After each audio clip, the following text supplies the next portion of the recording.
Rain hammered the suburban road like something personal. Lena Carter ran barefoot down the center line, her dress torn, her face swollen, mud climbing past her ankles. Behind her, the porch light of the house she had just fled was still on. Vanessa Carter stood in the doorway, belt in hand, watching. A black SUV swerved and braked hard.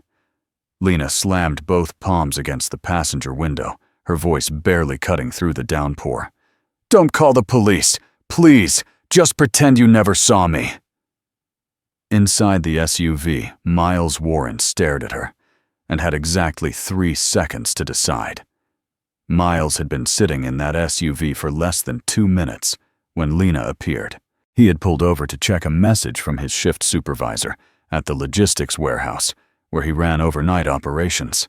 A mundane problem about a delayed shipment, the kind of thing that usually defined his nights.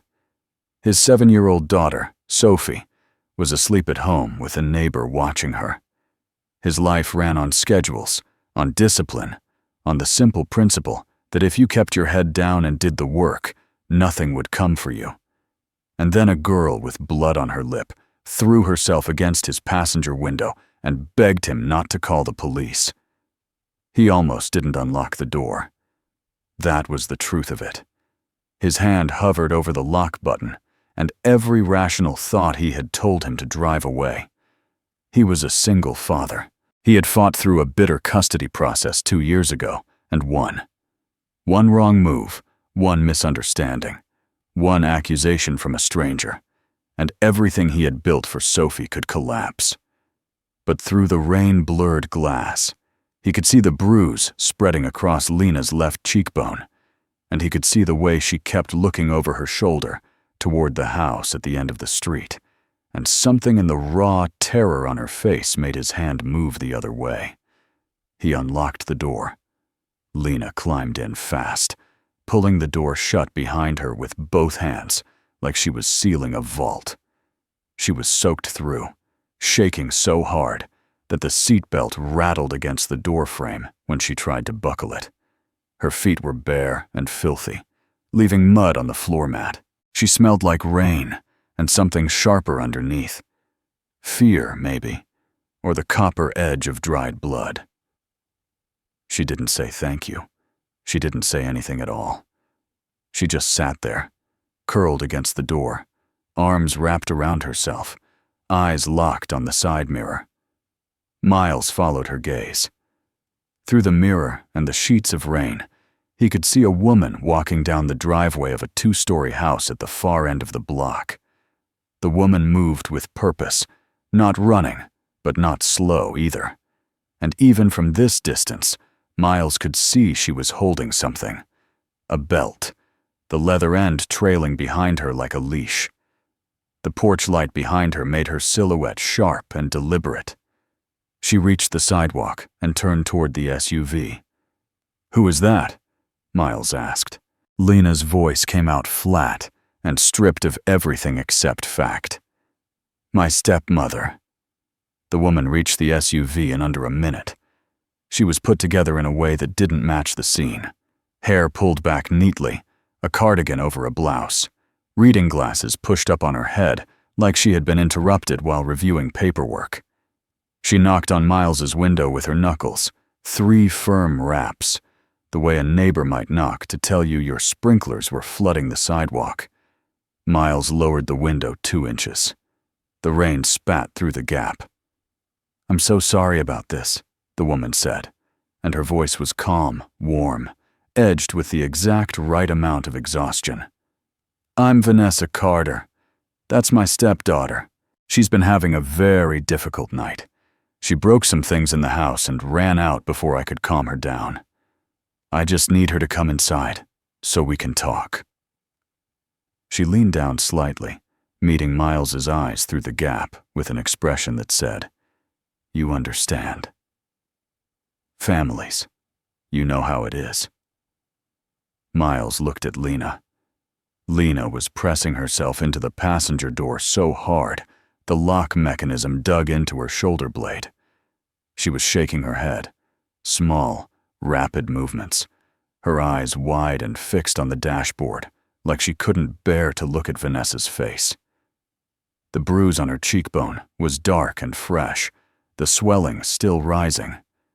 Her torn dress clung to her frame, and Miles could see the edge of another mark disappearing under the fabric near her collarbone. "She gets like this," Vanessa continued through the window, her tone shifting just slightly, still composed, but with a thread of sadness woven through it now. "She has episodes. I've been trying to get her help, but she refuses. If you could just unlock the door, I'll take her home, and we can sort this out as a family." Then Vanessa added, almost as an afterthought, the way someone might mention the weather, "I'd hate to have to call the police and tell them a man I've never met has my daughter locked in his car at midnight. I'm sure you understand." The threat sat in the air between them, like a lit match near gasoline. Miles understood exactly what she was doing. He had been through enough legal scrutiny during his custody battle to recognize the architecture of a setup, the reasonable tone, the strategic concern, the casual mention of police designed to make him feel like the one doing something wrong. He knew how it would look. A grown man, a young woman in his car at midnight, a distraught mother on the sidewalk asking politely for her child back.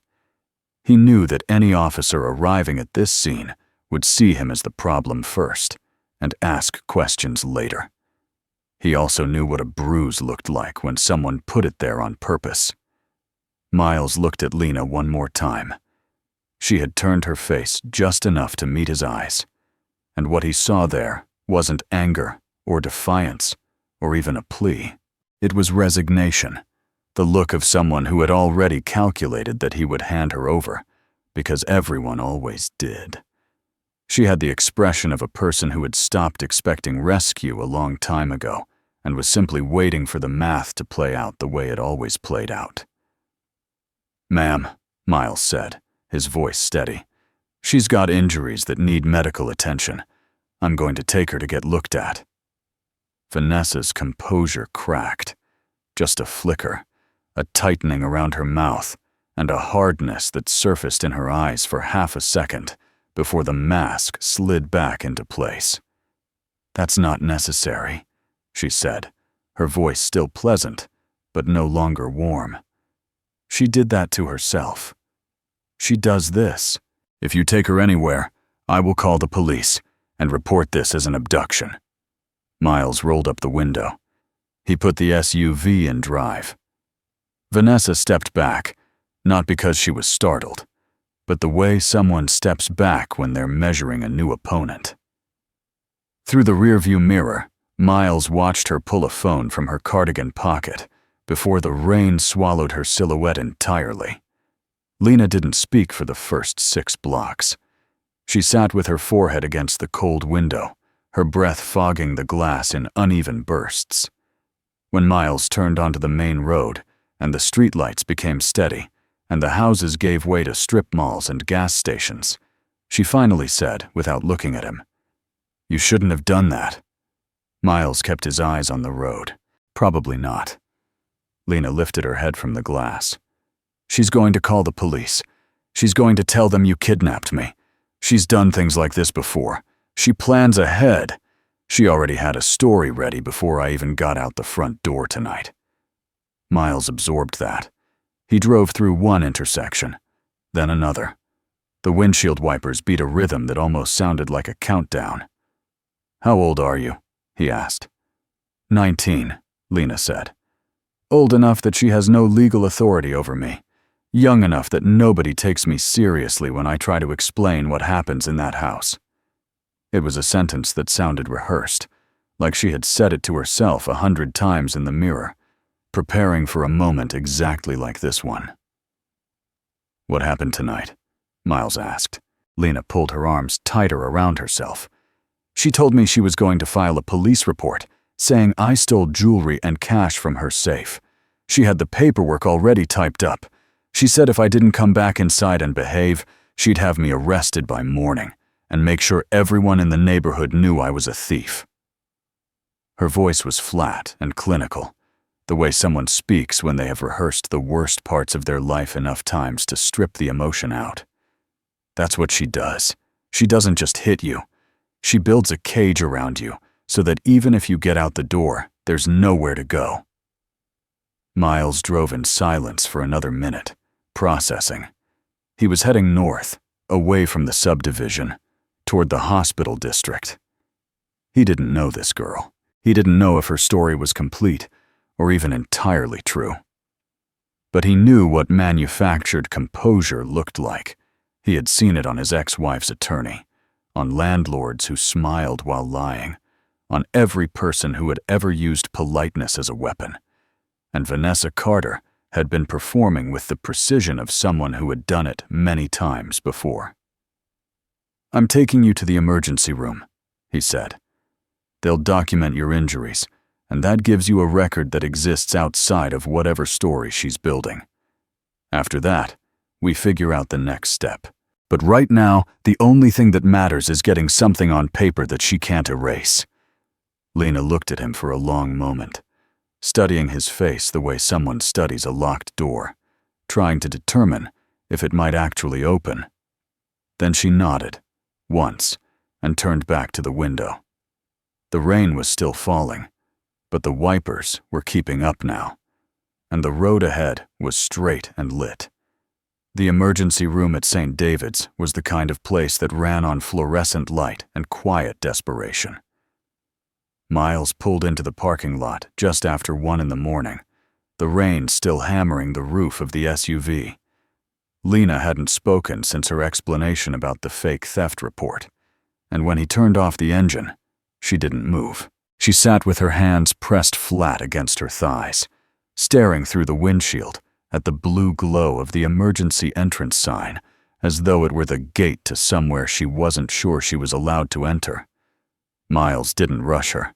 He waited until she reached for the door handle herself. Inside, the triage nurse took one look at Lena's face and moved her ahead of the 2 people waiting with minor complaints. They put her in a curtained bay under lights that made every bruise look worse than it already was. A young resident named Dr. Paulson came in, asked Lena to describe what happened, and began a careful examination while a nurse photographed each injury: the swollen cheekbone, the welt across her upper back visible when she turned, the bruising near her collarbone that Miles had glimpsed in the car. Lena answered the doctor's questions in short, factual sentences, but she kept her eyes on the floor and left gaps in the story wide enough to drive through. Miles stood outside the curtain and listened to what Lena wasn't saying. She described being hit, but didn't explain why she had been trying to leave in the first place. She confirmed the belt, but didn't mention the typed-up theft report or the staged story Vanessa had prepared. When Dr. Paulson asked directly if she felt safe going home, Lena said, "I don't have anywhere else to go," which was not the same as saying yes, but was designed to sound close enough. Miles recognized the pattern. She was telling just enough truth to get treated, and not enough to trigger the kind of intervention that would force her to face Vanessa in an official setting. When Dr. Paulson stepped out to consult with the charge nurse, Miles moved to the gap in the curtain. "You're leaving out the important parts," he said, keeping his voice low. Lena looked up at him, and for the first time he saw something other than fear or resignation in her expression. It was anger, directed at him. "You don't understand how this works," she said. "If I tell them everything, they make calls. They contact her. She shows up here with her reading glasses and her nice cardigan and tells them I'm unstable, that I make things up, that she's been trying to help me for years, and they believe her. They always believe her. She has neighbors who will say she's a wonderful mother. She has a woman from her church group who will swear I've been stealing from the house since I moved in." Miles leaned against the wall. "And if you don't tell them everything, you walk out of here tonight with some bandages and nowhere to go, and she files that theft report in the morning, and you're the one answering questions at a police station." Lena's jaw tightened. She knew he was right, and the knowing sat on her face like something heavy she was tired of carrying. Miles waited. After a while, Lena closed her eyes and said, "Fine, but when it falls apart, remember I told you it would." When Dr. Paulson returned, Lena told him everything. She described the pattern, the isolation, the control over her money and documents, the escalation from verbal threats to physical violence over the past 2 years since her father had died and left Vanessa as her sole guardian during her minor years. She explained how Vanessa maintained a public image so polished that questioning it felt like accusing a saint of lying. She described the typed theft report, the staged narrative, the threat to have her arrested if she didn't comply. "Doctor," Paulson listened without interrupting, and then told Lena he was required by protocol to contact a social worker, and that he strongly recommended she speak with the hospital's victim advocate. Lena agreed, though her body language made it clear she expected nothing to come of it. The victim advocate arrived within the hour, a woman named Diane Holloway, who wore no jewelry and carried a folder that looked like it had been through 100 of these conversations. She sat with Lena in a private room, while Miles waited in the hallway, checking his phone. 3 messages from the neighbor watching Sophie, each one slightly more pointed than the last. "Everything okay?" And, "Sophie woke up asking for you." And, "I need to leave by 6. Miles typed back that he was dealing with an emergency and would be home before 6. It was already past 2. The math was getting tight, and the weight of it pressed against the back of his skull like a headache forming. Diane came out 20 minutes later and found Miles in the hall. "She's consistent," Diane said, her tone professional, but not cold. "The injuries match her account. I've documented everything and started a file. But I have to be honest with you. The stepmother has no current legal authority over her since Lena is 19. That means this isn't a custody issue. It's a domestic situation, and those are harder to navigate because the system treats it differently when the victim is a legal adult. Lena can file for a protective order, but she'll need evidence beyond her own testimony to make it stick against someone with community credibility." Miles asked what kind of evidence. Diane said, "Anything that contradicts the stepmother's version. Texts, emails, photos, witness statements from people who aren't connected to the stepmother's circle. Ideally, something the stepmother didn't know was being recorded." By 3 in the morning, Lena was discharged with her injuries documented in a medical file that now existed in a system Vanessa couldn't reach. Miles drove her to a 24-hour diner 3 miles from the hospital because she hadn't eaten since noon the previous day, and because he needed coffee badly enough that it qualified as a medical necessity. They sat in a booth near the back, Lena in a set of hospital-donated clothes that didn't fit right. Miles with his phone face down on the table so he wouldn't keep checking the time. "You should go home to your daughter," Lena said, wrapping her hands around a cup of tea she hadn't sipped. "I can figure it out from here." Miles looked at her across the table. She was 19 years old, sitting in borrowed clothes in a diner at 3 in the morning with no money, no phone, no ID. Vanessa had kept all of it, and a woman who had spent years constructing a trap around her was probably at home right now building the next version of that trap. The idea of leaving Lena here to figure it out felt like dropping someone in the ocean and telling them the shore was probably that way. "What's your plan?" he asked. Lena stared at the tea. "I don't have one. That's the whole point. She made sure I never had one. No savings, no car, no documents I can access. Every time I thought about leaving, I'd run the numbers and end up in the same place. Nowhere to go that she couldn't reach or spin into proof that I was the problem." It was the most she had said at once since he'd met her, and the exhaustion in her voice was so deep it sounded structural, like something embedded in the foundation of who she had become.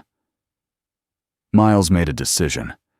He called Diane Holloway's after-hours number, which she had left on a card, and asked about emergency shelter placement. Diane told him there was a bed available at a women's transitional shelter on the east side of the city. Not luxurious, but safe, staffed around the clock, and connected to legal aid services. Miles drove Lena there and watched her walk through the front door with nothing except the clothes on her back and a medical file in a manila envelope. She didn't look back at him when she went inside, and he didn't expect her to. He got home at 5:15. The neighbor left without saying much, just a look that communicated more than enough. Sophie was asleep in her bed, with her arms around a stuffed rabbit, and the sight of her, safe, untouched, breathing softly in a room where no one had ever hurt her, hit Miles somewhere behind his sternum with a force he hadn't been prepared for. He sat on the edge of her bed for a few minutes, just watching her breathe, before he went to the kitchen and made coffee and waited for the sun to come up. The fallout started the next afternoon. Miles was at work when his phone buzzed with a call from an unknown number. The voice on the other end was a detective from the county sheriff's office, polite and procedural, explaining that a woman named Vanessa Carter had filed a report alleging that Miles had forcibly taken her stepdaughter from her home during the night. The detective asked Miles to come in for a voluntary interview. Miles agreed, gave a clear and factual account of what had happened, and provided the name and number of Diane Holloway and the ER records from St. David's. The detective took notes and said he would follow up. But Vanessa was not relying on the police alone. Over the following 2 days, she activated a network that Miles hadn't anticipated. She posted on a neighborhood social media group that her stepdaughter had been lured away by a stranger and that she was desperate to find her. The post was careful, no direct accusations against Miles by name, but enough detail about a dark SUV and a man who refused to identify himself that anyone in the area could connect the dots. Sympathetic comments piled up underneath. Neighbors shared the post. A woman from Vanessa's church group commented that she had always worried about Lena's erratic behavior and prayed for Vanessa's strength. Miles found the post because a coworker showed it to him during a shift change, holding up the phone with a look that was half concern and half question. "Is this about you?" Miles read the post, read the comments, and felt the ground shift under his feet. He was a single father.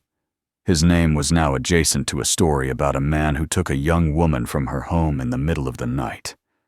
It didn't matter that the story was a lie.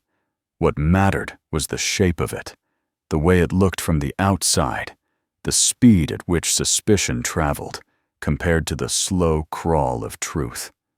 That evening, Diane Holloway called him. Vanessa had contacted the shelter, claiming Lena was mentally ill and a danger to herself. The shelter had protocols for this. They didn't disclose residents' locations, but the call itself was a pressure move.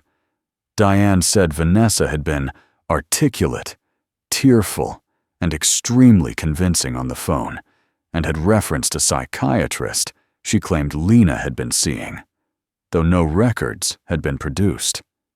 "She's building a case," Diane told Miles. "Not a legal one, a social one. She wants to create enough noise that Lena feels surrounded and comes back on her own." Miles called Lena at the shelter that night. Her voice was flat and thin, the voice of someone who had been expecting this exact call with this exact news. "She always does this," Lena said. "She doesn't need to find me. She just needs to make the world small enough that I come back, because there's nowhere else that feels safe." Then she said the thing Miles had been afraid she would say. "Maybe I should just go back. You're getting pulled into this, and you have a daughter. I can't let her use me to take something from you. Miles sat in his truck in the driveway, watching the light from Sophie's bedroom window, while Lena's words hung in the air. He thought about the custody battle, the months of depositions and character witnesses, and a judge deciding whether he was stable enough to raise his own child. He thought about how easily that stability could be questioned again, how a single social media post, a single police interview, a single rumor could reopen wounds he had spent 2 years closing. He thought about what it would cost him to keep going, and he thought about what it had cost Lena to keep surviving. And the math didn't balance, but something underneath the math did. You're not going back, he said, and she's not using you to take anything from me. That's what she wants you to believe, that everyone who helps you will regret it. That's how the cage works. We just need to build a case that's stronger than hers, and we need to do it the right way. But the right way was getting harder by the hour. 2 days later, Vanessa escalated again. She appeared at the county social services office in person, composed and tearful, requesting a welfare check on Lena. She brought a folder, printed text messages she claimed Lena had sent threatening self-harm, a letter from a neighbor attesting to Lena's volatile episodes, and a handwritten timeline of incidents she said she had endured as Lena's caretaker. The social worker assigned to review the file noted that the documentation was thorough, organized, and consistent. Exactly the kind of file that a concerned parent would bring, or exactly the kind of file that someone with years of practice in manipulation would know how to assemble. The same week, a voicemail appeared on Miles's work phone. It was from someone who didn't identify themselves, a man's voice saying only, "You might want to think about your own family before you get involved in someone else's problems." Miles saved the voicemail and added it to the growing file he was keeping in a folder on his kitchen table. Printouts of Vanessa's social media posts, the detective's card, Diane's notes, the ER documentation. The folder was getting thicker, but so was the feeling that Vanessa was winning, not because she was right, but because she was faster. Lena called him 3 days after entering the shelter. Her voice had changed. The flatness had deepened into something that sounded closer to surrender.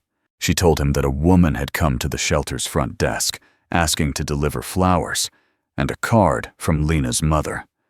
The staff had turned her away, but the message was clear. Vanessa knew where she was. "She'll keep going," Lena said. "She doesn't stop. She told me once that the only way I'd ever leave that house was in a way that proved her right about me, that I was ungrateful, unstable, and a liar. And right now, that's exactly what everyone thinks." Miles could hear something cracking in her voice. Not dramatic, not a breakdown, but the sound of a person running out of reasons to keep standing. "I'll be there tomorrow morning," Miles said. "Don't sign anything. Don't agree to anything. Don't go anywhere with anyone. We're not done." Miles arrived at the shelter the next morning with the folder from his kitchen table and a name Diane Holloway had given him the night before, Grace Keller, a pro bono attorney who worked with the legal aid clinic attached to the shelter's network. Grace was in her 50s, sharp-featured, and had the demeanor of someone who had spent decades listening to stories that most people preferred not to hear. She sat across from Lena in a small meeting room at the shelter, reviewed the medical documentation from St. David's, read through Diane's intake notes, and then asked Lena one question that cut through everything. "What does she have on paper? And what do you have on paper?" Lena's answer was the problem laid bare. Vanessa had a folder full of manufactured evidence, fake text messages, a neighbor's letter, a handwritten timeline, a reference to a psychiatrist who may not even exist. Lena had a single ER visit and her own word. Grace closed the folder and looked at Lena without sympathy or pity. Just the flat calculation of someone measuring the distance between where they stood and where they needed to be. "Then we need to close that gap," she said. "And we need to do it before she files anything else." The strategy Grace laid out was methodical. First, they would request Vanessa's psychiatric referral through official channels. If the psychiatrist existed, there would be records. If the psychiatrist didn't exist, that was a provable lie. Second, they would pull the neighborhood's residential security camera footage from the night Lena fled. Most suburban blocks in that area had at least 2 or 3 homes, with doorbell cameras or driveway systems that recorded continuously. And those recordings would show Lena running barefoot down the street with visible injuries and Vanessa following her with a belt. Not the portrait of a concerned mother chasing a troubled child, but the image of exactly what it was. Third, Grace would file for a temporary protective order, which would force Vanessa to respond on the record, under oath, to specific questions about specific incidents. But none of it would matter unless Lena was willing to testify, not just provide a written statement, actually sit across from Vanessa's version of events and dismantle it with her own voice. Grace made that clear without softening it. "The medical records open the door," she said. "The camera footage supports you, but a judge needs to hear from you directly. If you can't do that, we're building a house with no foundation." Lena sat with her hands in her lap, the hospital-donated clothes still hanging loose on her frame. Miles watched her from the corner of the room, saying nothing, because this was not his decision to make. He had driven the car, opened the door, brought her to the hospital, called the advocate, showed up with the folder. But the thing that would break Vanessa's hold was not something he could do for Lena. It was something she had to do herself, and they both knew it. Lena looked at Grace and said, "Tell me what I need to say, and where I need to say it." Over the next week, the case assembled itself with the kind of momentum that only happens when lies start meeting documentation. Grace's office submitted the psychiatric referral request and received a response within 4 business days. No psychiatrist in the county had any record of treating Lena Carter, and the name Vanessa had provided on her social services filing didn't correspond to any licensed practitioner in the state. It was the first crack, small, administrative, easy to overlook unless you were looking for it. But it meant Vanessa had fabricated a medical reference in an official document. The security camera footage came next. A retired couple named the Burdens, who lived 3 houses down from Vanessa, had a driveway camera system that recorded in a wide arc covering most of the street. Miles drove to their home, explained the situation in broad terms, and asked if they still had footage from that night. Tom Burden pulled it up on his laptop in under 10 minutes. The footage was grainy but clear enough. Lena running down the center of the street in the rain, visibly injured, barefoot, and behind her, walking steadily, belt in hand, Vanessa. The timestamp matched the medical records from St. David's. Grace obtained the footage through a formal request and added it to the file. The anonymous voicemail that had been left on Miles's work phone was traced by Grace's investigator to a prepaid phone purchased at a convenience store 6 miles from Vanessa's home. The purchase couldn't be tied directly to Vanessa, but the investigator noted that the store's security camera showed a woman matching Vanessa's description buying a phone on the same day the voicemail was left. It wasn't conclusive, but it added weight to a pattern that was becoming harder to ignore. Lena, meanwhile, did something Miles hadn't expected. On her own initiative, she went through her memory and wrote down every threatening statement Vanessa had made over the past 2 years. Dates, locations, the exact words as closely as she could recall. She cross-referenced them with the few text messages she had managed to screenshot on a friend's phone before Vanessa confiscated her device months earlier.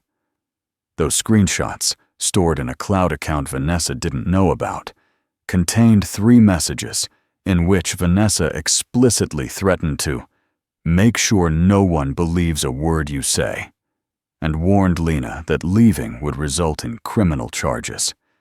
Grace called those messages the most important pieces of evidence in the entire file. The protective order hearing took place on a Tuesday morning in a courtroom that smelled like floor polish and stale coffee. Vanessa arrived dressed exactly the way Miles would have predicted: professional, composed, a tissue folded neatly in her hand. She had brought her neighbor, a woman named Carolyn Marsh, as a character witness, and she carried a version of the same folder she had presented to social services. She sat on her side of the courtroom with the posture of someone who had already decided how this would end. But the structure Vanessa had built was designed to withstand suspicion, not evidence. When Grace presented the medical documentation from St. David's, Vanessa's attorney dismissed it as self-inflicted injuries, consistent with Lena's history of instability. When Grace presented the cloud-saved text messages, the attorney argued they were taken out of context. But when Grace played the security camera footage from the Burden's driveway, Lena running, Vanessa following with the belt, the timestamp glowing in the corner, the composure that Vanessa had maintained for years began to fracture. Her attorney asked for a recess. The judge denied it and asked Vanessa to explain, under oath, why she had been carrying a belt in the street at midnight while pursuing her stepdaughter. Vanessa's explanation didn't hold. She said she had grabbed the belt accidentally while rushing out of the house in concern. When the judge asked why Lena appeared to be running from her rather than toward her, Vanessa said Lena had been confused and disoriented. When the judge pointed out that the psychiatric referral Vanessa had cited did not correspond to any licensed practitioner, Vanessa said there must have been a clerical error. Each answer was smooth, and each answer contradicted the last one, just enough that the pattern became visible. Not a mother desperately trying to help a troubled child, but a woman adjusting her story in real time because the truth underneath it wouldn't survive exposure. The judge granted the temporary protective order and referred the case for further investigation. It was not a dramatic victory. There was no moment where Vanessa broke down and confessed, no courtroom gasp, no tearful reconciliation. What happened was quieter and more permanent: a legal document that said Vanessa Carter could not contact, approach, or communicate with Lena Carter, and a judicial record that formally noted inconsistencies in Vanessa's testimony. The system had not rescued Lena. Lena had walked into it on her own legs and spoken with her own voice, and the system had done what it was designed to do when someone finally gives it the truth to work with. After the hearing, Lena enrolled in the shelter's transitional program, a structured pathway that included job training, financial literacy, and assistance with replacing the identification documents Vanessa had withheld. Within the first month, she secured a position at the distribution center on the west side of the city. Entry-level work that paid enough for a shared apartment and a bus pass. It was not the ending of a fairy tale. It was the beginning of something harder and more real. A life built from scratch by a person who had never been allowed to build anything before. Miles went back to his shifts at the warehouse, his mornings with Sophie, the ordinary rhythm of a life that had briefly become extraordinary and was now ordinary again. He didn't hear from Lena often. A text now and then, a short call around the holidays, and that was fine. He hadn't helped her so that she would owe him something. He had helped her because on a rainy night, a girl with a bruised face and bare feet had knocked on his window, and the door was either going to open or it wasn't, and he had chosen to open it. The detective closed his file on Vanessa's abduction complaint. Vanessa's social media post quietly disappeared. The neighbors moved on. And somewhere on the east side of the city, Lena Carter was learning to drive, studying for a certification she had chosen herself, and sleeping in a room where no one would come through the door uninvited. She was not rescued. She had simply been given what every person in a cage needs and almost never gets: one unlocked door at the right moment, and the courage to walk through it. Abuse hides behind the word family. It hides behind clean houses, polite smiles, church attendance, and neighbors who say, "She seemed like such a good mother." If you or someone you know is being hurt by the person who is supposed to protect them, the door exists. Call the National Domestic Violence Hotline. Contact a local shelter. Tell one person the truth. You don't have to run into the rain barefoot at midnight, but if you do, there are people who will open the door, and you deserve to walk through it.